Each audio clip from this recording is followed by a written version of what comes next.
Bonjour et bienvenue sur le podcast Bouli Miracle. Je suis Kitri et je t'aide à te rappeler que la relation que tu entretiens avec l'alimentation est le reflet de la relation que tu entretiens avec toi-même, avec les autres et avec le monde.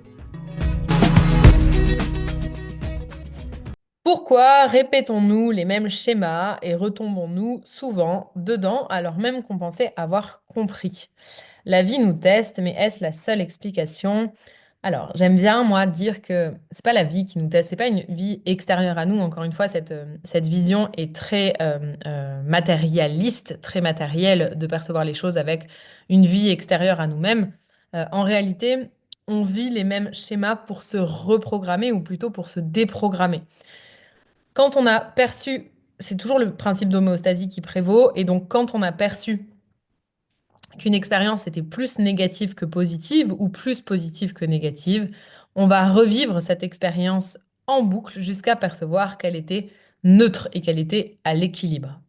Et en réalité, c'est un cadeau de pouvoir vivre les mêmes schémas en boucle, puisque par l'expérience, on va pouvoir apporter de la nuance à notre perception initiale. Naturellement, quand on a perçu que quelque chose était plus négatif que positif, le fait de revivre l'expérience, on va pouvoir changer de regard sur cette expérience. Et donc, naturellement, on va recréer inconsciemment le schéma qui a été perçu tronqué pour pouvoir le voir dans sa globalité. Et c'est la magie de la vie qui fait ça, qui nous aide à guérir sans avoir besoin de absolument rien. Simplement en vivant par les expériences que la vie nous offre, on peut changer de regard, on peut élargir son regard et voir les choses de manière un petit peu plus omnisciente. C'est notre inconscient qui veut ça. Et ainsi se reprogrammer, se déprogrammer, puisque si on avait vécu une expérience perçue comme douloureuse et qu'on la revit plusieurs fois en restant en vie, voire même parfois peut-être en y prenant du plaisir, et ben on va voir que finalement l'expérience qui était codée traumatique dans notre esprit ne l'est pas tant que ça, et on guérit ainsi.